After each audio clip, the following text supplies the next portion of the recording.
வணக்கம் and welcome to Sprite வழங்கும் good morning தமிழா. ஒவ்வொரு மனிதனுக்கும் ஒவ்வொரு உயிரினத்துக்கும் வந்து பாத்தீங்கன்னா இந்த பூமியில வந்து ஒரு பார்ட் இருக்கு. இந்த ஒரு டிராமால ஒவ்வொருத்தருக்கும் ஒரு ரோல் வந்து ப்ளே பண்ணணும் அப்படிங்கிற மாதிரி இருக்கும்போது ஒவ்வொருத்தருக்கும் வந்து ஏதோ ஒரு காரணத்துக்காக தான் நம்ம எல்லாருமே வந்து ஒரே ஆளுக்கே வந்து பாத்தீங்கன்னா பல பார்ட் இருக்கும் அப்படின்னு எக்ஸாக்ட்லி அப்படி கூட வந்து சொல்லலாம். ஸோ அப்படி இருக்கும்பொழுது வந்து நாம வந்து இந்த மாதிரி இருக்கோம் அப்படிங்கிற மாதிரியான சில தாழ்வு மனப்பான்மை வந்து நிறைய பேருக்குள்ள இருக்கிறத வந்து பார்க்க முடியும். ஸோ இந்த மாதிரி தான் வந்து பாத்தீங்கன்னா ஒரு பாட் இருக்கு இல்லையா, ஒரு மண்பானைக்கு ஒரு தாழ்வு மனப்பான்மை வந்து இருந்தது. ஸோ அதை பத்தின ஒரு கதை தான் நான் ரீசெண்டாக வந்து படித்தேன். ஒரு வியாபாரி அவர் வந்து பாத்தீங்கன்னா ஆத்துல இருந்து தண்ணி எடுத்துட்டு வந்து மண்பானைகள் வந்து செஞ்சு விற்கிறாரு. இதுதான் அவரோட தொழில். ஸோ அவர்கிட்ட வந்து 2 மண்பானைகள் வந்து இருந்தது. அதை ஒரு கம்பியில வந்து கட்டி தோளில் வந்து சுமந்துட்டு தான் போயிட்டு தண்ணீர் எடுத்துட்டு அவர் வந்து அவரோட வேலைகளை வந்து ஆரம்பிப்பார்.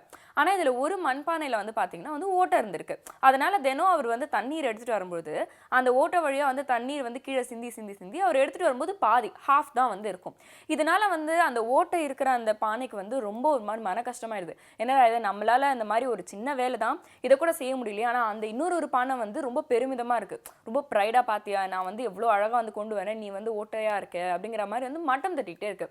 இதனால இதுவும் வந்து இந்த மண்பானைக்கு ரொம்ப வந்து வருத்தமாயிடுது. ஒரு நாள் அதோட எஜமானர்கிட்டே வந்து கேட்டுது, நான் தான் வந்து ஓட்டை வந்து என்னோட பானையில் வந்து விழுந்திருக்கு இல்லையா, என்னை தூக்கி போட்டுட்டு வேற ஏதாவது வந்து யூஸ் பண்ணிக்கலாம், ஏன் என்னை வந்து நீங்கள் சுமந்துக்கிட்டு வரீங்க அப்படிங்கிறதுக்கு வந்து கேட்கும்போது அவர் சொல்லியிருக்காரு, நீ நடந்து வரும்பொழுது உன்னோட சைடு இருக்கிற ரோட் ஃபுல்லாக வந்து பூச்செடிகளாக இருக்கிறது கவனிச்சிருக்கியானா இல்லை, உன்னோட பானையில் வந்து ஓட்டை இருக்குன்றது எனக்கு ஆரம்பத்திலே தெரியும், அதனால தான் என்ன பண்ணேன்னா இந்த விதைகள் எல்லாம் எடுத்துகிட்டு வந்து அந்த பக்கமாக போட்டு வச்சேன். ஸோ உன் மூலயமா வந்து தண்ணீர் வந்து கீழே சிந்துறதுனால அந்த இடம் முழுக்க ஒரு நந்தவனம் மாதிரி அவ்வளோ அழகாக ஒரு தோட்டம் மாதிரி ஆயிடுச்சு.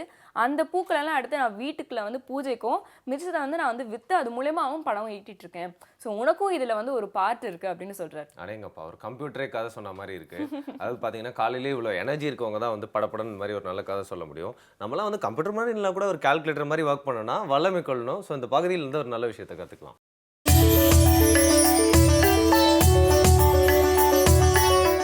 அனைவருக்கும் என் இனிய காலை வணக்கம். இன்றைக்கி நம்ம பார்க்க போகிறது பார்ஷ்வ கோணாசனம். இந்த ஆசனம் செய்யும்போது உங்களுடைய ஹிப்பில் உள்ள ஃபேட்டெல்லாம் நல்லா கரையும், தை போன் ஸ்ட்ராங் ஆகும், காஃப் மசில் ஸ்ட்ராங் ஆகும். ஸ்போர்ட்ஸ் பிளேயர்ஸ்க்கு இது ஒரு முக்கியமான யோகா. ஏன்னா நம்மளுக்கு ஸ்போர்ட்ஸ் பிளேயர்ஸ்க்கெல்லாம் காலுடைய பவர், லெக் பவர் வந்து ரொம்ப முக்கியம். அந்த வகையில் லெக் பவர் இன்க்ரீஸ் பண்ணுறதுக்கும் ஸ்டாமினாவை இன்க்ரீஸ் பண்ணுறதுக்கும் ஹிப்பில் உள்ள ஃபேட் மசிலை எப்படி கரைக்கலான்னு பார்க்குறதுக்கும் இந்த யோகா வந்து ஒரு முக்கியமான யோகாவாக இருக்கும், பார்ஷ்வ கோணாசனம். அந்த யோகாவை நம்ம இப்போ எப்படி செய்கிறதுன்றதை பார்க்கலாம். மெதுவாக இப்படி எழுந்திரிச்சிட்டு லெக்ஸ் அப்பார்ட், 2 காலுக்கு நடுவில் உங்களால் எவ்வளோ முடியுமோ அந்த கேப் இருக்கணும். உங்களுடைய கால் பாதத்துக்கு நேராக இருக்கணும், உங்களோட கை நார்மல் ப்ரீத்திங்கில் இருக்கணும், மூச்சை ஹோல்ட் பண்ணக்கூடாது. இந்த போஸ்டரில் நீங்கள் முக்கியமாக பார்க்க வேண்டியது பார்த்தீங்கன்னா உங்களுடைய காலுடைய அதர் சைடு. இப்போ இவங்க பண்ணுறது பார்த்தீங்கன்னா ரைட் நீயை பெண்ட் பண்ணுறாங்க, லெஃப்ட் நீயை ஸ்ட்ரெயிட்டாக வச்சுருக்காங்க. இந்த லெஃப்ட் நீயை பெண்ட் பண்ணக்கூடாது, அதுதான் ரொம்ப முக்கியம் இதில் நீங்கள் பார்க்குறது. ப்ரீத்திங் நார்மலாக இருக்கணும். 10 கவுண்ட் பண்ணிவிட்டு ரிலாக்ஸ் பண்ணுங்கள். ரிலாக்ஸ்மா. இந்த யோகாவை நீங்கள் பண்ணும்போது ஃபுல்லாக சாப்பிட்டுட்டு செய்யக்கூடாது. கண்டிப்பாக இந்த யோகாவை ஃபுல்லாக சாப்பிட்டுட்டு செய்யக்கூடாது. மறுபடியும் ஒன்ஸ் மோர் போகலாம்ப்பா. இந்த யோகாவை நீங்கள் ஏர்லி மார்னிங் பண்ணுறது ரொம்ப நல்லது. இந்த யோகாவை நீங்கள் காலையில் செஞ்சிட்டிங்கன்னா கால் வலியெல்லாம் கண்டிப்பாக உங்களுக்கு வராது. இதை பாருங்கள், இந்த மாதிரி சிம்பிளிஃபைடாக இருக்கணும், மூச்சு ஹோல்ட் பண்ணாத, ரொம்ப சாதாரணமாக பண்ணணும் இந்த யோகாவை. இது வந்து ஃபுல் போஸ்டர் இல்லையா. இதுலேயே இப்போ சப்போஸ் இந்த மாதிரி செய்ய முடியல அப்படின்னா அவங்க எப்படி செய்யலான்றது இப்போ நம்ம பார்ப்போம். மெதுவாக ரிலாக்ஸ் பண்ணுங்கள். இப்போ நம்ம இந்த யோகாவை சிம்பிளாக எப்படி பண்ணுறது, ஃபுல் போஸ்டர் வராதவங்க எப்படி பண்ணுறதுன்றதை பார்ப்போம். பண்ணுங்கள். அதே மாதிரி காலை வச்சுட்டு கையை மேலே தூக்கவே தேவையில்லை, அதே மாதிரி கையை சைடில் இப்படி வச்சாலே போதும். 1 வாரம் 10 நாள் இந்த மாதிரி சைடில் வச்சுட்டு 10 கவுண்ட் பண்ணுங்கள். அதுக்கப்புறமா மெதுவாக கை தூக்கினா போதும். புரியுதுங்களா? 1 வாரம் 10 நாள் இதே போஸ்டரில் நிற்கிறோம், 10 கவுண்ட் பண்ணுறோம். அதுக்கப்புறமா 10 டேஸ் கழித்து உங்களுடைய லெக்கு, தை மசில், காஃப் மசில்லாம் ஸ்ட்ராங்காகவும் ஆகும், ஃப்ளெக்சிபிள் ஆகும். அதுக்கப்புறமா மெதுவாக கை தூக்கினா போதும். ரிலாக்ஸ் பண்ணுங்கள். இன்றைக்கி நம்ம பார்த்தது பார்ஷ்வ கோணாசனம். இந்த யோகா பண்ணும்போது நம்மளுக்கு லெக் பவர், நல்லா லெக்கில் ஃபுல் ஸ்ட்ரென்தனிங் கிடைக்கும். ஸ்போர்ட்ஸ் பர்சனுக்கு இது ரொம்ப முக்கியமான யோகா. இது பண்ணும்போது உங்களோட ஸ்டாமினா கூட இன்க்ரீஸ் ஆகும். அந்த வகையில் இன்றைக்கி நம்ம பார்த்தது நீங்கள் டெய்லி பண்ணுவீங்கன்ற நம்பிக்கையோடு இருக்கேன். நாளைக்கு வேறு ஒரு யோகாவோடு உங்களை பார்க்குறேன். நன்றி, வணக்கம். கற்றுக்கிறதுக்கு நிறைய ஆசனாஸ் இருக்குது. பட் ஒரு ஆசனாலே வந்து பார்த்தீங்கன்னா பல நன்மைகள் இருக்குது. இது வந்து பார்த்தீங்கன்னா நிறைய எக்ஸாம்பிளுக்கு, அதாவது ஓமைக்கு செட் ஆகும் அப்படின்னு சொல்லலாம். ஒரு விஷயத்தை கற்றுக்கிட்டோம், சரியாக செஞ்சோம் அப்படிங்கிறனா அதிலே பார்த்தீங்கன்னா பல நன்மைகள் பலன்கள் கிடக்கிறதுக்கு நிறைய வாய்ப்பு இருக்குது அப்படின்னு சொல்லலாம் இல்லையா? அப்படி பார்த்தா வந்து கற்றுக்கிறதுக்கு அண்ட் நம்மளுக்கு புரியாத தெரியாத விஷயங்கள் எவ்வளோ இருக்குது. ஸோ இன்னொன்று வந்து எஜுகேட் பண்ணிக்கிறது மூலயமா நம்மளுக்கு பயன் அப்படிங்கிறது தெரியாத விதத்துல தான் வரும் அப்படின்னு எடுத்துக்கலாம். நிச்சயமா யோகாசனம் வந்து ஃபிசிக்கல் ஃபிட்னஸ் அப்படிங்கிறது வந்து தாண்டி வாழ்வியல் சம்மந்தப்பட்ட ஒரு விஷயமா வந்து பார்க்க முடியுது. இதே மாதிரி எக்கச்சக்கமான விஷயங்கள் காத்துட்டு இருக்கு. ஒரு சின்ன இடைவேளைக்கு அப்புறமா திறந்து பேசலாம். இது உங்கள் good morning Tamil.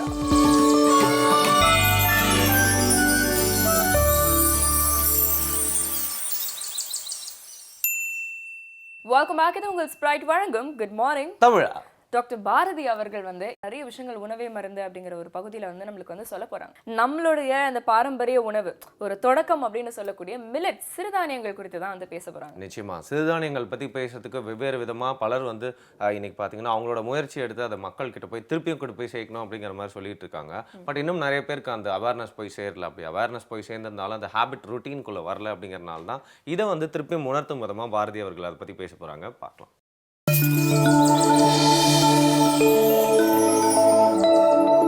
Hi, good morning. இன்றைக்கி நம்ம பார்க்க போகிற மில்லட்ஸ் என்னென்னு பார்த்தோம்னா சாமை. சாமத்துலேயும் சாமை வந்து நல்லா வேலை செய்யும்னு சொல்லுவாங்க. ஸோ இரவு நேரத்தில் சாமை எடுத்துக்கிறது ரொம்பவே நல்லது. ஸோ யாரெல்லாம் இதை எடுத்துக்கலாம் அப்படின்னு பார்த்தோம்னா சின்ன குழந்தைங்களுக்கு நிறைய கான்ஸ்டிபேஷன் ப்ராப்ளம் இருக்கிறதுனால ஃபைபர் ரிச் ஃபுட்டில் சாமையும் ஒன்று தான். ஸோ அதனால் சின்ன குழந்தைங்க எடுத்துக்கிறது ரொம்ப நல்லது. அது மட்டும் இல்லாமல் நம்மளோட டைஜஷன் கெப்பாசிட்டியை இம்ப்ரூவ் பண்ணுறதுக்கு சாமை வந்து ரொம்பவே யூஸ்ஃபுல்லாக இருக்கும். அதனால் ஒரு 60 above இல்லை 50 above இருக்கவங்க வந்து உணவு வந்து செரிக்க முடியாத பிரச்சனையில் இருக்கவங்க வந்து சாமை அரிசியை எடுத்துக்கிறது ரொம்பவே நல்லது. அது மட்டும் இல்லாமல் சின்ன குழந்தைங்களுக்கு எலும்புக்கு இடையில இருக்க கார்டிலேஜ்னு சொல்லுவாங்க. அந்த கார்டிலேஜ் வந்து அடிக்கடி டேமேஜ் ஆகாமல் இருக்கிறதுக்கு சாமை அரிசி மிகவும் உதவியாக இருக்கும். ஏன்னா அதில் வந்து அதிகமாக கால்சியம் சத்து ப்ளஸ் வந்து ப்ரோட்டீன் வந்து அதிகமாக இருக்கனால மசிலும் கூட ஸ்ட்ராங்காகவே இருக்கிறதுக்கு உதவியாக இருக்கும். ப்ளஸ் வந்து கார்டிலேஜ் வந்து பிரேக் டவுன் ஆகாமலோ இல்லை அடிப்படாமலோ இருக்கிறதுக்கு வந்து சாமை அரிசி உதவியாக இருக்கும். ஸோ எப்போவுமே வந்து குழந்தைங்களுக்கு வந்து மார்னிங் டைம் வந்து சாமை அரிசி கொடுக்கறது நல்லது. ஏன்னா அப்போ தான் அவங்க விளையாட போவாங்க இல்லை எனர்ஜி ஏதாவது வேலை செய்ய போகும்போது சாமை அரிசி மார்னிங் எடுத்துக்கிறது ரொம்ப நல்லது. அதில் வந்து ப்ரோட்டீன் வந்து அதிகமாக இருக்குது. எந்த அளவுக்கு ப்ரோட்டீன் இருக்குதுன்னு பார்த்தோம்னா ஒரு 100 கிராம் சாமை அரிசியில் வந்து 12 கிராம்ஸ் ஆஃப் ப்ரோட்டீன் வந்து அதிகமாக இருக்குது. ஸோ வந்து அதில் வந்து கார்போஹைட்ரேட்ஸு, புரதச்சத்து ப்ளஸ் வந்து ஃபேட்டு, இந்த மாதிரி மினரல்ஸ், இந்த மாதிரி நிறையா நியூட்ரிஷன்ஸ் கூட அதிகமாகவே இருக்குது. ஸோ வந்து இது எதுக்கெல்லாம் யூஸ் ஆகும் அப்படின்னு பார்த்தோம்னா நம்மளோட ப்ரெக்னன்சிக்கு முன்னாடி வந்து பெண்கள் எடுத்துக்கிறது ரொம்ப நல்லது. ஏன் அப்படின்னு கேட்டோம்னா நம்மளோட யுட்ரஸை வந்து ஸ்ட்ரென்தன் பண்ணுறதுக்கும் யுட்ரஸை வந்து சுத்தம் செய்கிறதுக்கும் சாமை அரிசி உதவியாக இருக்குது.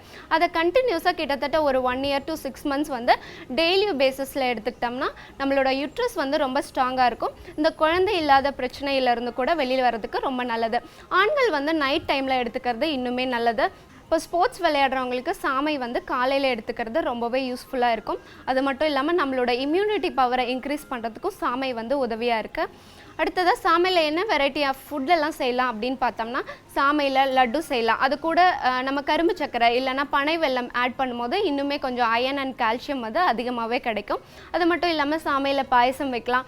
சாமை அரிசியை நம்ம நார்மலாக தோசை இட்லி அந்த மாதிரி பண்ணும்போது அதை கூட ஆட் பண்ணிக்கலாம். இல்லை தனியாகவே சாமை அரிசியில் இட்லி தோசை பண்ணுறதானாலும் பண்ணிக்கலாம். ஸோ சாமையில் வந்து அடை அந்த மாதிரி கூட பண்ணுறது இன்னுமே யூஸ்ஃபுல்லாக இருக்கும். அது மட்டும் இல்லாமல் அடை பண்ணும்போது பாசிப்பயிறு அதிகமாக சேர்த்துக்கிட்டோம்னா இன்னுமே கொஞ்சம் நியூட்ரிஷன் ஃபைபர் ரிச்சும் சரி ப்ரோட்டீனும் அதிகமாகவே கிடைக்கும். ஸோ சாமை வந்து மார்னிங் டைம் வந்து டிஃபனாக எடுத்துக்கிறது ரொம்பவே நல்லது. ஸோ கொடுத்துருக்க இன்ஃபர்மேஷன் யூஸ்ஃபுல்லாக இருந்திருக்கும்னு நினைக்கிறேன். ஸோ இன்னொரு இன்ட்ரெஸ்டிங்கான விஷயத்தோட நாளைக்கு பார்க்கலாம். தேங்க்யூ. ஒரே விதமான சமையலே வந்து பார்த்தீங்கன்னா, அதாவது ஒரே டிஷ்ஷே வந்து பல பேர் சமைக்கிறப்போ வெவ்வேறு சுவைகள் கொடுக்குற மாதிரி வந்து பார்த்தீங்கன்னா, உணவை பற்றி வந்து அதை பற்றி தெரிஞ்சவங்க நிறைய விதங்களாக பேசுகிறப்போ வந்து டிஃப்ரெண்ட்டாக அது வந்து நம்மளுக்கு வந்து ஹெல்ப்ஃபுல்லாக இருக்குது அப்படின்னு சொல்லலாம். அது மட்டும் இல்லாமல் உணவு அப்படிங்கிறது நம்ம லைஃப் ஃபுல்லாக சாப்பிட்டுட்டே தான் இருக்க போகிறோம். அது ஒரே மாதிரி தான் இருக்கணுங்கிறது அவசியம் இல்லை. பட் எப்போவுமே ஒரே மாதிரி இருக்கணும் அப்படின்னா அது ஹெல்த்தியாக தான் இருக்கணும் அப்படின்னு எடுத்துக்கலாம். எக்ஸாக்ட்லி. ஹெல்த்தி அப்படிங்கிற ஒரு கான்செப்டில் தான் நிறைய விஷயங்கள் நம்மளுடைய ஷோலையும் வந்து தொடர்ந்து வந்துட்டே இருக்குது. ஒரு சின்ன இடைவெளிக்கு அப்புறம் திறந்து பேசலாம். இது உங்களுக்கு குட் மார்னிங் தமிழ்.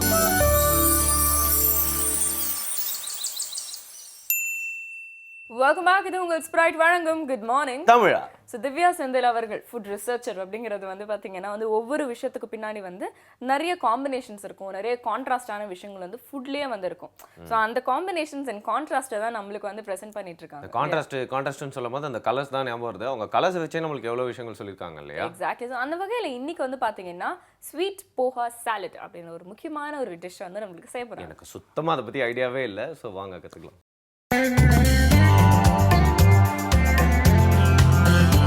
அனைவருக்கும் வணக்கம். நம்மளோட டேஸ்டி டு ஹெல்த்தி பகுதியில் நம்ம வெரைட்டி ஆஃப் ஃபுட்ஸ் பார்த்துட்ருக்கோம். அதே மாதிரி இன்றைக்கி ரொம்ப டேஸ்டி அண்ட் ஹெல்த்தியான ஒரு ரெசிபி தான் பார்க்க போகிறோம். ஸ்வீட் அவல் சாலட் செய்ய தேவையான பொருட்கள் என்னென்னு இப்போ பார்த்துடலாம்.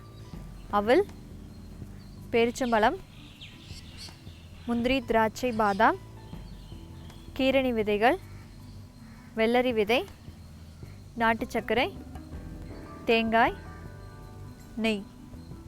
பொதுவாகவே வந்து நம்ம அவல் அப்படிங்கிறது வந்து தாளித்து சாப்பிடுவோம், இல்லாட்டி வந்து சும்மா பழம், தேங்காய் இந்த மாதிரி சர்க்கரையெல்லாம் போட்டு சாப்பிடுவாங்க. இது வந்து வித்தியாசமாக இதில் வந்து நம்ம நிறைய ஹெல்த்தியான இன்க்ரீடியன்ட்ஸ் ஆட் பண்ணி பண்ணுறோம். இப்போ நம்மளோட ஸ்வீட் அவல் சாலட் எப்படி பண்ணுறதுன்னு பார்க்கலாம். ஃபஸ்ட்டு வந்து அவல் நான் ஊற வச்சு தண்ணி வடித்து வச்சுருக்கேன். அவல் ஆட் பண்ணிக்கலாம். அப்புறமா பேரிச்சம்பழம்,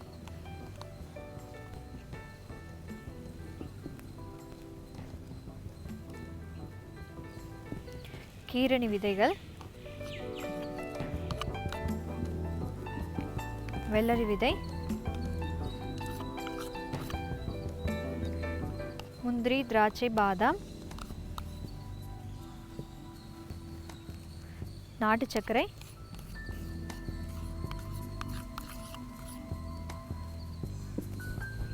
தேங்காய் துருவல்,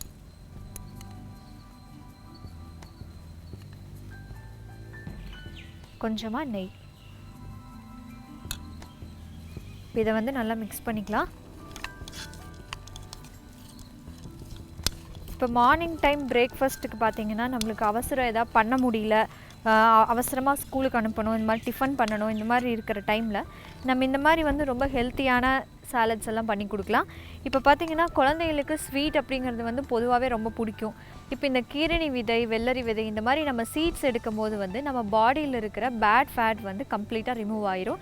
அதே மாதிரி வந்து நம்ம இதில் வந்து தேங்காய் ஆட் பண்ணியிருக்கோம் இல்லைங்களா, அது வந்து உடம்புக்கு ரொம்ப ஒரு குட் ஃபேட் கொடுக்கக்கூடியது. ஸோ இப்போ மார்னிங் பிரேக்ஃபாஸ்ட் வந்து வெறும் வயிற்றில் இந்த மாதிரி ரொம்ப ஹெல்த்தியான சாலட்ஸ் அவங்க எடுத்துட்டாங்கன்னா குழந்தைங்களுக்கு ஃபுல் டே வந்து நல்லா ரெஃப்ரெஷ்மெண்ட்டாக இருக்கும். இப்போ நம்மளோட ஹெல்த்தியான ஸ்வீட் அவல் சாலட் தயாராகிடுச்சு. இப்போ நீங்கள் நாட்டு சக்கரை ஆட் பண்ணல அப்படின்னா நீங்கள் இதில் வந்து தேன் கூட ஆட் பண்ணிக்கலாம். இப்போ இதை நான் வந்து பவுலில் மாற்றிடுறேன். இதில் பார்த்திங்கன்னா நம்ம டேட்ஸ் ஆட் பண்ணியிருக்கோம், அதே மாதிரி நட்ஸு, ரொம்பவுமே வந்து ஒரு ஹெல்த்தியான ஒரு சாலடாக இருக்கும் இது.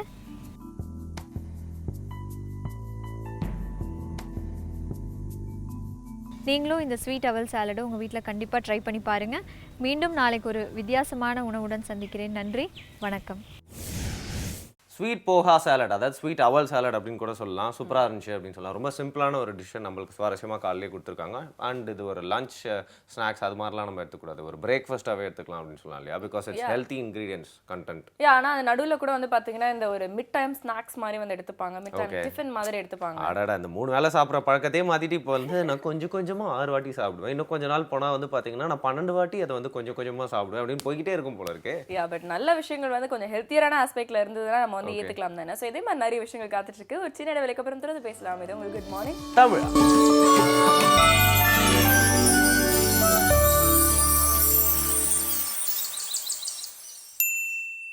Welcome back. இது உங்கள் ஸ்ப்ரைட் வழங்கும் குட் மார்னிங் தமிழா. தமிழா தமிழா எத்தனை வாட்டி சொன்னாலும் வந்து பார்த்தீங்கன்னா அது ஒரு பெருமை வருது அப்படின்னா வந்து நம்ம தமிழ்நாட்டுக்கு பெருமை சேர்த்த மக்கள் நிறைய பேர் மெயின் மக்கள் தான் யோசிக்க தோணுது அப்படின்னு சொல்லலாம். இப்போ நம்மளோட மொழி சார்ந்த நம்மளுக்கு ஒரு பெருமை இருக்குது, ஒரு கம்பீரமாக இருக்குது அதை பற்றி கேட்குறப்போ அப்படின்னா நம்ம படித்த இலக்கியங்கள், அதை எழுதின ஆசிரியர்களாக இருக்கட்டும், அதை எழுதின கவிஞர்களாக இருக்கட்டும், அவங்களாம் நம்மளுக்கு செஞ்சுட்டு போன தொண்டு தான் வந்து பார்த்திங்கன்னா இன்றைக்கி நம்ம மொழியை பற்றி நம்ம பெருமையாக பேசிக்கிறதுக்கு நிறைய விஷயங்கள் இருக்குது. அதே மாதிரி நம்ம தமிழ்நாட்டை பற்றி பெருமையாக பேசணும் அப்படின்னு பார்த்தீங்கன்னா நம்ம தமிழ்நாட்டை சேர்ந்த நிறைய மகான்கள் அண்ட் ஜீனியஸஸ், தலைவர்கள், இவங்களாம் வந்து பார்த்திங்கன்னா நிறைய கான்ட்ரிபியூட் பண்ணிட்டு போயிருக்காங்க. அவங்க அவங்கள பற்றி நம்ம ஊர்லேயே நிறைய பேருக்கு முழுசாக தெரியலனா கூட வந்து பார்த்தீங்கன்னா உலகளாவிய லெவலில் அவங்களாம் வந்து ஃபேமஸாக இருக்கிறனால அவங்கள பற்றி பெருமை பேசுறதுக்கு நிறைய பேர் இருக்காங்க அப்படின்னு சொல்லலாம் இல்லையா? எக்ஸாக்ட்லி. அதில் ரொம்ப குறிப்பிட்டு வந்து நீங்கள் தமிழ்நாடு அப்படின்னு வந்து சொன்னோன்னே திரு அப்துல் கலாம் அவர்கள் தான் நம்ம நிச்சயமா. எல்லாருக்குமே வந்து ஞாபகத்துக்கு வரும். ஆனால் அதில் ஒரு கியூரியஸான ஒரு விஷயம் வந்து கவனிச்சிங்களா வருண்? பொதுவாக வந்து ஏதாவது ஒரு விஷயம், இந்த ஒரு பந்தாக இருக்கட்டும், இல்லை ஒரு மாஸ் செலிப்ரேஷனாக இருக்கட்டும், எல்லாத்துக்குமே வந்து ஒரு ட்ரிகர் தேவைப்படும், இல்லை வந்து ஒரு அஃபிஷியல் அனௌன்ஸ்மெண்ட் வந்து தேவைப்படும். ஆனால் வந்து திரு அப்துல் கலாம் அவரோட அந்த மறைவு வந்து முன்னிட்டு வந்து பார்த்தீங்கன்னா யாருமே எந்த அனௌன்ஸ்மெண்ட் பண்ணாமலுமே Yeah. எல்லாருமே ஒட்டுமொத்தமா வந்து அன்னைக்கு வந்து அவங்களுடைய ஷாப்ஸ், அவங்களுடைய தொழில் சார்ந்த விஷயங்களை வந்து க்ளோஸ் பண்ணி அன்னைக்கு அவருக்காக ஒரு அஞ்சலி செலுத்தினது வந்து வருத்தத்தை தெரிவிச்சாங்க. எப்படி வந்து இத மாதிரி வந்து ஒரு விஷயம் எல்லார் மனசுலயும் ஒரே விஷயங்கள் வந்து தோணி இருக்கு அப்படிங்கிறது வியக்கத்தக்க ஒரு விஷயமா அதாவது மாறி இருக்கு சார்பற்ற மனிதர்கள், ஆனா எல்லாருக்குமே தொண்டாற்றிய மனிதர்கள் அப்படிங்கிற மாதிரி ரொம்ப சில பேர் தான் இருப்பாங்க. அவங்களுக்கு மட்டும்தான் அந்த மாதிரி ரியாக்ஷன்ஸ் இருக்கும். அந்த மாதிரி ஒரு மனிதர் அப்துல் கலாம் ஐயா பத்தி பேசுறதுக்காக இன்னைக்கு ஓய்வு பெற்ற எஸ்பி கலியமூர்த்தி அவர்கள் வெயிட் பண்ணிட்டு இருக்காங்க. என்ன சொல்றாங்க அப்படிங்கிறத பார்க்கலாம்.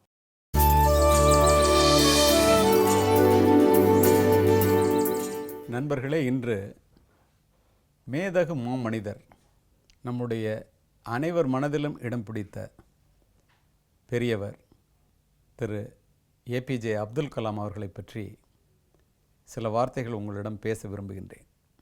ஏனென்றால் நம்முடைய நாடு நாட்கள் ஆக ஆக எப்படிப்பட்ட மனிதரையும் மறந்துவிடும். அதை நினைவூட்ட வேண்டும் என்ற நல்ல எண்ணத்தோடு இதனை குறிப்பிடுகின்றேன். If you would not be forgotten as soon as you are dead and rotten, either you write things worth reading or do things worth the writing என்று ராபின் சர்மா அழகாக குறிப்பிடுவான். இதற்கு உதாரணமாக வாழ்ந்து காட்டியவர் திரு ஏபிஜே அவர்கள். இதை நான் குறிப்பிடுவதற்கு காரணம் உண்டு. இன்றைய தலைவர்களில் பல பேர் இந்த மண்ணை பற்றி நினைக்காமல் தன்னை பற்றியே நினைத்து கொண்டிருக்கின்ற காலகட்டத்திலே ஒரு மனிதர் தன்னை பற்றி நினைக்காமல் இறக்கும் வரை இந்த மண்ணை பற்றியே நினைத்தவர். தொண்டு செய்கின்ற களமாக பார்க்கப்பட்ட அரசியலை இன்றைய தலைவர்களில் பலர் வளம் கொளிக்கின்ற தொழிலாக மாற்றும்போது இந்த இந்தியாவை தன் உயிர் இருக்கும் வரை தொண்டு செய்கின்ற களமாகவே பார்த்தவர் திரு ஏபிஜே அவர்கள். அதோடு மட்டுமல்ல, நாற்காலியை கைப்பற்றவும் நாற்காலியை காப்பாற்றவுமே 24 மணி நேரமும் சிந்தித்து கொண்டிருக்கின்ற பல தலைவர்களுக்கு மத்தியிலே தன்னை தேடி வந்த நாற்காலியை சிறிது கூட பொருட்படுத்தாமல் அந்த நாற்காலிக்கு புகழ் சேர்த்தவர். கருப்பு பணத்திற்கும் சிவப்பு விளக்கிற்கும் அலைந்து கொண்டிருக்கின்ற அரசியல் தலைவர்கள் பல பேர் இருக்கின்ற இந்த நாட்டிலே நாட்டினுடைய உயரிய பொறுப்பான ஜனாதிபதி பதவி கிடைத்த போது கூட துளி கூட எதற்கும் ஆசைப்படாமல் கடைசி வரை எளிமையாக வாழ்ந்து சாதித்து காட்டியவர்.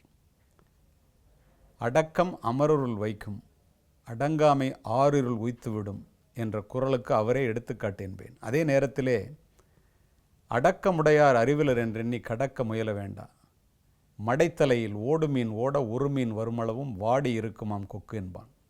அப்படியும் வாழ்ந்து காட்டியவர். இளைஞர்களுடைய நம்பிக்கை நட்சத்திரமாக வாழ்ந்தவர். கனவு என்பது தூங்கும்போது வருவதல்ல, உன்னை தூங்க விடாமல் செய்வதே கனவு என்று கூறினார். அதோடு மட்டுமல்ல, ஒரு புத்தக திருவிழாவை அவர் தொடங்கி வைக்கும்போது அந்த மாவட்ட ஆட்சித்தலைவரோடு நானும் இருந்தேன். குத்துவிளக்கு ஏற்றி வைத்துவிட்டு வந்து மேடையில் அமர்ந்தார். அவரிடம் கேட்கப்பட்ட ஒரு கேள்வி, ஒரு பெண் எழுந்து வழக்கமாக கேள்வி கேட்பார்கள் அல்லவா அவருடைய கூட்டத்திலே, இந்தியாவினுடைய மிகப்பெரிய பெருமை என்ன என்று கேட்டது. அடுத்த நொடி பதில் சொன்னார், பெண்ணே, இப்போது நான் ஏற்றி வைத்தேனே அந்த குத்து விளக்கு இந்துக்களினுடைய அடையாளம். அதை ஏற்றுவதற்கு நான் உபயோகப்படுத்திய மெழுகுவர்த்தி கிறிஸ்தவர்களுடைய அடையாளம். அதை ஏற்றி வைத்த நானோ ஒரு இஸ்லாமியன். இதுதான் இந்தியாவினுடைய மிகப்பெரிய பெருமை என்று கூறினார். கூறிவிட்டு தொடர்ந்தார், ஜாதி மத பேதமில்லை என்பதை எவ்வாறு மக்களுடைய, குறிப்பாக இளைஞர்களுடைய மனதிலே பதிய வைக்க வேண்டும் என்பதற்காக ஒரு கோவிலிலே புறாக்கள் கூடு கட்டி வாழ்ந்து கொண்டிருந்தன. அந்த கோவிலுக்கு கும்பாபிஷேகம் வந்தது. புறாக்கள் அத்துணையும் அந்த கோவிலை விட்டு புறப்பட்டு விட்டன. பக்கத்திலே இருந்த மசூதியிலே போய் சேர்ந்தன. அங்கிருக்கின்ற புறாக்கள் அத்துணையும் அந்த புறாக்களை வரவேற்றன. மசூதியிலே ரம்ஜானுக்காக வேலை ஆரம்பிக்கும் போது அந்த புறாக்கள் அங்கிருந்து பறந்து பக்கத்திலே இருந்த சர்ச்சுக்கு சென்றன. அங்கிருந்த புறாக்கள் அத்துணையும் அவற்றை வரவேற்றன. ஆனால் அப்போது ஜாதி கலவரம் ஏற்பட்டு கீழே மனிதர்கள் ஒருவரோடு ஒருவர் அடித்துக் கொள்வதை பார்த்துவிட்டு குஞ்சு புறா தாய்ப்புறாவை பார்த்து கேட்டது, நாம் முதலிலே கோயிலில் இருந்தோம், பிறகு மசூதிக்கு சென்றோம், பிறகு மசூதியிலிருந்து சர்ச்சுக்கு வந்தோம், எல்லா புறாக்களும் நம்மளை வரவேற்று நாம் எல்லோரும் மகிழ்ச்சியாக இருக்கின்றோமே, ஆனால் இங்கு கோயிலில் இருப்பவர்களும் மசூதியில் இருப்பவர்களும் ஒருவரோடு ஒருவர் சண்டை போட்டு கொண்டிருக்கின்றார்களே, இதற்கு காரணம் என்ன? அப்போது அந்த புறா சொன்னதாம், நாம் அத்துணை பேரும் கோவிலிலே இருந்தாலும் மசூதியிலே இருந்தாலும் சர்ச்சிலே இருந்தாலும் அடிப்படையில் புறா என்பதை உணர்ந்திருக்கின்றோம். ஆனால் இந்த மனிதர்கள் அடிப்படையில் அவர்கள் மனிதர் என்பதை மறந்து கோவிலிலே இருந்தால் இந்துக்களாகவும் மசூதியிலே இருந்தால் முஸ்லிம்களாகவும் சர்ச்சிலே இருந்தால் கிறிஸ்தவர்களாகவும் தன்னை எண்ணிக்கொள்கின்றார்கள். அதனால் ஏற்படுகின்ற கோளாறு இது என்று சொன்னதாம். அப்படியானால் பறவைகளிடமிருந்தாவது நாம் நம்முடைய மனிதத்துவத்தை கற்றுக்கொள்ள வேண்டாமா என்று கூறினார். எவ்வளோ பெரிய அருமையான உதாரணம் பாருங்கள். ஜாதி மதங்களை பாரோம், உயர் ஜென்மம் இத்தேசத்தில் எய்தினராயின் வேதியராயினும் ஒன்றே அல்ல வேறு குலத்தினராயினும் ஒன்றே என்றான் பாரதி. செப்பு மொழி 18 உடையாள், சிந்தை ஒன்றுடையாள் என்பான். எத்துணை மொழிகள் வேண்டுமானாலும் நம் நாட்டிலே இருக்கட்டும், எத்துணை மதங்கள் வேண்டுமானாலும் இருக்கட்டும், எல்லோரும் முதலிலே இந்தியர்கள் அல்லவா? ஒரு முறை அரசு முறை பயணமாக சிதம்பரம் நடராஜர் கோயிலுக்கு போகும்போது அண்ணாமலை யூனிவர்சிட்டிக்கு சென்றுவிட்டு அவர் அங்கே சென்றார். அங்கே இவர் என்ன செய்யப் போகின்றார் என்று எல்லோரும் ஆர்வமாக பார்த்து கொண்டிருந்தார்கள். தானே பணத்தை கொடுத்து ஒரு தட்டை வாங்க சொன்னார். அங்கு இருந்த குருக்கள் என்ன நட்சத்திரத்தை சொல்லி இவர் அவர்கள் ஏதோ செய்வார்கள் அல்லவா பூஜை செய்வதைப் போல அதை செய்ய சொல்லப் போகிறார் என்று அத்துணை பேரும் பார்த்து கொண்டிருந்தார்கள். என்ன பெயரிலே நான் பூஜை செய்ய வேண்டும் என்று அவர் கேட்டார். அத்துணை பேரும் ஆச்சரியப்படும்படியாக இந்தியா என்ற பெயரிலே அர்ச்சனை செய்யும்படி கூறினார். எவ்வளோ உயர்ந்த மனிதர் பாருங்கள். அந்த குருக்கள் சொன்னார், நான் 35 ஆண்டுகளாக இங்கே பணிபுரிகின்றேன், இதுவரை ஒருவர் கூட இந்தியா என்ற பெயரிலே அர்ச்சனை செய்ததில்லை, உண்மையிலேயே நீங்கள் பெரிய மனிதர் என்று வாழ்த்தினார். எப்படிப்பட்ட உயர்ந்த எண்ணம் பாருங்கள். அவர் உயர்ந்த நிலைக்கு சென்றதற்கு காரணம் என்ன பாருங்கள். வெள்ளத்தனையது மலர் நீட்டம் மாந்தர்தம் உள்ளத்தனையது உயர்வு என்பதற்கு இதைவிட உதாரணம் வேறு என்ன வேண்டும்? அதனால் தானே அவர் ஜனாதிபதியாக இருந்து பரிணமித்தார். அவரிடம் சென்று கேட்டார்கள் ஒரு முறை, பிபிசி வேர்ல்டு இந்தியா மிக முக்கியமான மிக புத்திசாலியான மிக அறிவுள்ள ஒரு 7 பேரை தேர்ந்தெடுத்து ஒரே கேள்வியை கேட்டார்கள். யாருடைய பதில் அருமையாக இருக்கிறதோ அவர்களை பாராட்ட வேண்டும் என்பது அவர்களுடைய கணிப்பு. பிறந்த நாள் என்றால் என்ன என்று கேட்டார்கள். ஒவ்வொருவரும் அருமையான பதிலை சொன்னார்கள். நமது ஏபிஜே அவர்களிடம் வந்து கேட்கும்போது, அந்த ஒரு நாள் மட்டும்தான் உன்னுடைய அழுகுரலை கேட்டு உன்னுடைய தாய் சிரித்த நாள், அதுதான் பிறந்த நாள் என்று கூறினார். மீதி உள்ள அத்துணை நாட்களும் பிள்ளை அழுதால் தாயும் அழுவாள். எவ்வளோ பெரிய அருமையான உதாரணம் பாருங்கள். இதைப் போல எத்துணை பேரால் சொல்ல முடியும்? நீங்கள் சிந்தித்து பாருங்கள். அடுத்த பிறவி என்று ஒன்று இருந்தால் நீங்கள் எங்கே பிறக்க வேண்டும் என்பது ஒரு மாணவியினுடைய கேள்வி. வளர்ந்த இந்தியாவிலே இந்தியனாக பிறக்க வேண்டும் என்று கூறினார். 1998ஆம் ஆண்டு மே மாதம் பொக்ரானிலே அணுகுண்டு சோதனையை நடத்தி இந்தியாவை வல்லரசாக்கி காட்டினார். கண்டம் விட்டு கண்டம் பாயும் ஏவுகணையை தயாரித்து அமெரிக்காவையே அதிர்ந்து போக வைத்தார். அதோடு மட்டுமா, ஐரோப்பிய பாராளுமன்றத்திலே 3000 ஆண்டுகளுக்கு முன்னால் கணியன் பூங்குன்றனார் எழுதிய ஒற்றை வரியான யாதும் ஊரே யாவரும் கேளீர் என்ற அந்த வரியினை தமிழிலே படித்து 3000 ஆண்டுகளுக்கு முன்னால் உலக சமாதானத்தை ஒற்றை வரியில் சொல்லியவன் எங்களுடைய தமிழன் என்று தமிழ்நாட்டினுடைய தமிழ் மொழியினுடைய இந்தியாவினுடைய பெருமையை அத்தனை பேருக்கும் உயர்த்து காட்டி ஒரே நாளிலே இந்தியாவினுடைய பெருமையை உலகறிய செய்தவர். எனக்கு தெரிந்த ஒரு சம்பவத்தை குறிப்பிடுகின்றேன். அண்ணாமலை பல்கலைக்கழகத்திலே ஒரு முறை அவர் உரையாற்றி கொண்டிருக்கும்போது ஒரு பெண் எழுந்து பெண்கள் விடுதலை பெற வேண்டுமென்றால் அதற்கு அடிப்படையான தேவை என்ன என்று கேட்டாள். அவருடைய பதில் எஜுகேஷன் என்று கூறி முடித்து விட்டார். இது நடந்து 6 ஆண்டுகள் கழித்து திரு ஏபிஜே அவர்கள் இந்திய ஜனாதிபதியாக ஆகிவிட்டார். இது ஒரு புறம் இருக்கட்டும். ஒரு ஊரிலே, சிதம்பரத்திற்கு அருகில் உள்ள ஒரு ஊரிலே ஒரு பெண் +2 படித்து கொண்டிருக்கின்ற ஒரு பெண் கல்லூரி படிப்பை தொடர வேண்டும் என்று விரும்புகின்றாள். அந்த பெண்ணினுடைய பெயர் ரஞ்சிதா என்று பெயரை மாற்றி கூறுகின்றேன். அந்த பெண்ணினுடைய தகப்பன் தாய் இறந்து விட்டாள். 2ஆம் தாரமாக 45 வயது மதிக்கத்தக்க ஒருவருக்கு திருமணம் செய்து வைப்பதற்கு முயற்சிகள் நடக்கிறது. அந்த பெண் எவ்வளவோ போராடி பார்க்கின்றாள். யாரும் கேட்டபாடில்லை. அந்த பெண்ணினுடைய வயது 16. அவள் மேஜர் அல்ல. ஆனாலும் இந்த தவறு தொடர்கிறது. இரவு பூராவும் யோசித்த அந்த பெண்ணுக்கு கிடைத்த ஒரே வாய்ப்பு 24 மணி நேரத்திலே சாதித்து காட்டினாள் அந்த பெண். நாமெல்லாம் சாதனையாளர் என்றால் கல்பனா சாவ்லாவையும் மற்றவர்களையும் கூறுவோம். உண்மைதான். ஆனால் காவல்துறை அதிகாரியாக என்னை கேட்டீர்களே ஆனால் அந்த பெண் ரஞ்சிதா தான் என்று கூறுவேன். ஏன் தெரியுமா? 24 மணி நேரத்திலே ஜனாதிபதி மாளிகையிலிருந்து சம்பந்தப்பட்ட காவல்துறை அதிகாரிக்கு ஒரு அழைப்பு வருகிறது. ரஞ்சிதா என்ற ஒரு பெண் 18 வயது நிரம்பாதவள், படிப்பை தொடர விரும்புகின்றாள். 18 வயதிற்கு கீழே உள்ளவர்கள் திருமணம் செய்தால் அது குற்றம். சம்பந்தப்பட்ட காவல்துறை அதிகாரி அங்கு போய் அந்த திருமணத்தை நிறுத்த வேண்டும், அந்த பெண் தொடர்ந்து படிப்பதற்கு முடிந்த உதவிகளையும் ஆலோசனையும் வழங்க வேண்டும் என்பது ஜனாதிபதி மாளிகையிலிருந்து வந்த உத்தரவு. அந்த காவல்துறை அதிகாரி செல்லுகின்றார். அந்த சம்பவம் உண்மை என்று தெரிந்து கொள்கின்றார். சட்டத்தை எடுத்து கூறுகின்றார். அந்த பெண்ணினுடைய திருமணம் தடைபடுகின்றது. திருமணம் என்றால் விரும்பாத திருமணம். அந்த பெண் தன்னுடைய படிப்பை தொடர்கிறாள்.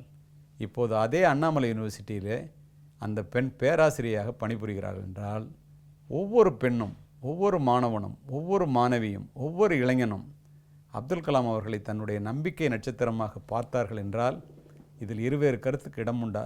சிந்தித்து பாருங்கள். பிறப்பு என்பது ஒரு சம்பவமாக இருக்கலாம், இறப்பு என்பது ஒரு சரித்திரமாக இருக்க வேண்டும் என்று கூறினார். இதுபோல எத்தனையோ சொல்லலாம். அப்படிப்பட்ட மாமனிதரை, அவருக்கு நாம் ஏதேனும் நல்லது செய்ய வேண்டும் என்று விரும்பினால் அவர் நினைத்த இந்தியாவை 2020ஆம் ஆண்டுக்குள் இந்த இந்தியாவை வல்லரசாக நாம் ஆக்கி காட்ட வேண்டும். அந்த முயற்சியிலே எந்த தடையும் வராமல் இருக்க வேண்டும் என்றால் நாம் ஒவ்வொருவரும் அவர் கூறிய கருத்துக்களை உணர்ந்து அவர் சொற்படி நடந்தோமேயானால் நிச்சயமாக இந்த இந்தியா வளம் பெறும் என்பதில் இருவேறு கருத்துக்கு இடமில்லை. நன்றி, வணக்கம். நாளை மீண்டும் சந்திப்போம். மிக்க நன்றி ஐயா. அப்துல் கலாம் ஐயாவை பற்றி வந்து பார்த்தீங்கன்னா வெவ்வேறு இடங்களில் நிறைய புத்தகங்களில் அண்ட் பாட புத்தகங்கள்லேயே வந்து பார்த்தீங்கன்னா இன்றைக்கி இருக்க நிறைய விஷயங்கள் வந்து புதுசாக படிக்கிறதுக்கு இருக்குது, தெரிஞ்சுக்கிறதுக்கு இருக்குது அப்படின்னு சொல்லலாம். ஆனால் நம்மளுக்கு தெரியாத ஏதோ ஒரு இடத்துல வந்து பார்த்தீங்கன்னா இன்னொரு புது விஷயத்தை நம்மளோட கண்ணுக்கு முன்னாடி வச்சிருக்காரு நம்ம ஓய்வு பெற்ற SP கலியமூர்த்தி ஐயா அவர்கள் இல்லையா? இந்த மாதிரியான மனிதர்களுடைய வாழ்க்கையிலேருந்து நம்ம வந்து ஒரு லைப்ரரியில் வந்து அப்படி நடுவில் ஒரு புக் எடுக்கிற மாதிரி வந்து பார்த்தீங்கன்னா ஒவ்வொரு செக்மெண்ட்டும் அவங்களுடைய ஒவ்வொரு அந்த ஒரு அத்தியாயமும் வந்து நம்மளுக்கான ஒரு லெசனாக அமைஞ்சிருக்கு. ஸோ அப்படிப்பட்ட ஒரு மனிதரை பற்றி இன்னைக்கு நிறைய விஷயங்கள் தெரிஞ்சுக்கிட்டோம். இன்னும் எக்கச்சக்கமான விஷயங்கள் உங்களுக்கு காத்துட்டு இருக்கு. ஒரு சின்ன இடைவேளைக்கு அப்புறம் திறந்து பேசலாம். இது உங்கள் குட் மார்னிங் தமிழா.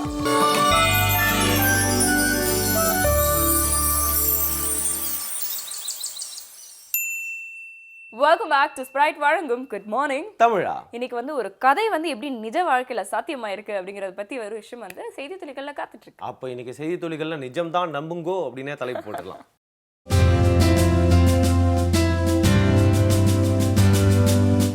செய்தி துளிகள்ல வந்து இன்னைக்கு ஒரு ரொபாட்டிக் நியூஸ் உங்களுக்காக காத்துட்டு வரும். வந்துட்டாங்களா? வந்துட்டாங்க. வர போக பாத்தீங்கன்னா அந்த மனுஷங்களை பத்தி நியூஸே இல்ல. எனக்கு டெய்லி ஒரு ரொபாட்டிக் நியூஸா சொல்லிடுறீங்களா நீங்க?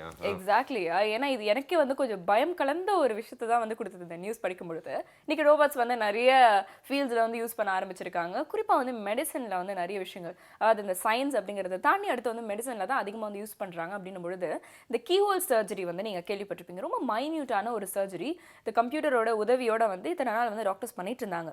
இதுக்காக வந்து ஒரு ஆல்டர்னேட்டிவாக வந்து ஒரு ரோபோட் வந்து கண்டுபிடிச்சிருக்காங்க. வேர்ல்ட்ஸ் ஃபர்ஸ்ட் ஒரு சர்ஜிக்கல் ரோபோட் அப்படின்னு வந்து சொல்கிறாங்க. இது மூலமா என்னென்னா ஒரு சென்ஸ் ஆஃப் டச் மூலமா அந்த டாக்டர்ஸ் வந்து கம்ப்யூட்டரோட உதவியோட இந்த ஒரு ரோபோட்டை வச்சு சின்ன சின்ன ரொம்ப மைன்யூட்டான கீஹோல் சர்ஜரிஸ் வந்து பெர்ஃபார்ம் பண்ண முடியும். இதனால் வந்து பார்த்தீங்கன்னா ரொம்ப அக்யூரேட்டான ரிசல்ட்ஸு ப்ளஸ் வந்து நோ லாஸ் அப்படிங்கிற மாதிரியான ஒரு ஸ்டேட்மெண்ட் வந்து கொடுத்துருக்காங்க. வியக்கத்தக்க ஒரு விஷயமா இருந்தாலும் கொஞ்சம் பயமாகவும் இருக்கு இல்லையா? இப்போ வேலை செய்ய வந்திருக்க ரோபோட்ஸ் பற்றி பேசியிருக்கீங்க. ரொம்ப நாளாக ஒர்க் பண்ணிட்டு இருக்க மணி பற்றி நான் ஒரு மேட்டர் சொல்லலாம் அப்படின்னு இருக்கேன். அரசியலுக்கு வந்துட்டு எவ்வளோ பெரிய பணக்காரங்களா இருந்தாலும் கொஞ்சம் கீழே இறங்கிடுவாங்க, சறுக்கிடுவாங்க அப்படின்ற மாதிரி ஒரு சூப்பரான எக்ஸாம்பிள் தான் அது. இப்போ பார்த்தீங்கன்னா பிரசிடென்ஷியல் கேண்டிடேட் டொனால்ட் ட்ரம்ப் வந்து ரொம்ப தீவிரமாக கேம்பெயின் பண்ணிருக்காரு. அவர் ஒரு பில்லியனர், எல்லாருக்கும் தெரிஞ்ச விஷயம். ஆனால் அவரே வந்து பார்த்தீங்கன்னா 35 இடங்கள் கீழே இறங்கி 156வது இடத்துக்கு போயிட்டாராம் உலக பணக்காரர்கள் பட்டியலில். பாவம் இல்லையா? ஆனால் அவருக்கு பாவங்க நிறைய கிரிட்டிக்ஸும் வந்து நம்ம சோஷியல் மீடியாவில் வந்து பார்க்க முடியுது டொனால்ட் ட்ரம்ப் பற்றி. எனிவேஸ் நம்ம வந்து அங்கேருந்து கொஞ்சம் வந்து நோக்கி இங்கே வந்து வரலாம். நம்ம எல்லாரும் வந்து சின்ன வயசில் நிறைய கதை கேட்டு தான் வளர்ந்துருப்போம். இதில் வந்து தவிர்க்கவே முடியாத 2 கதை மேண்டேட்டரியாக வந்து ஒரு குழந்தை வந்து இந்த பூமிக்குள்ளே வா உனக்கு ஒரு 2 கதை சொல்கிறேன்னு வந்து 2 கதை சொல்லுவோம். என்னன்னு பார்த்தீங்கன்னா, ஒன்று காக்கா அந்த வடையை வந்து கிட்னாப் பண்ணிட்டு போகிற கதை, இன்னொன்று வந்து இந்த ஆமைக்கும் முயலுக்கும் வந்து ஒரு போட்டி வச்சாங்கன்னு சொல்லிட்டு நம்மளுக்கு ஒரு கதை.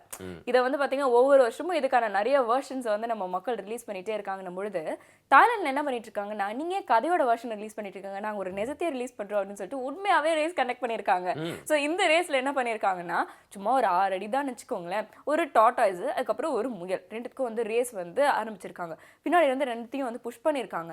இந்த ஆமை பாட்டுக்கிட்டு அப்படியே ஸ்லோவாக மெதுவாக அழகாக நடந்து போயிருக்கு. இந்த முயல் என்ன பண்ணியிருக்கு, முதல்ல கொஞ்சம் தூரம் ஓடிட்டு இங்கே என்ன நடக்குது, ஏன் இங்கே வந்து என்னை கூட்டம் வந்து நிற்க வச்சிருக்கீங்க அப்படின்னு பயங்கரமாக கன்ஃபியூஸ் ஆயிடுச்சு. திருன்னு முடிச்சுட்டு திருப்பி பின்னாடி வர்றது முன்னாடி போகிறது இது மாதிரியே இருந்திருக்கு. ஆனால் ஃபைனலாக யார் தேய்ச்சா தெரியுங்களா? நம்மளுடைய கதையில் வந்த மாதிரி வந்து அந்த டாட்டாய்ஸ் தான் வந்து தேய்ச்சிருக்கு. ஆமாம், ஏன்னா அவர் எதை பற்றியும் கேர் பண்ணல, அவர் பாட்டுட்டு இப்படியே போயிட்டே இருந்திருக்காரு. ஆனால் அவர் தான் வந்து வின் பண்ணியிருக்காரு.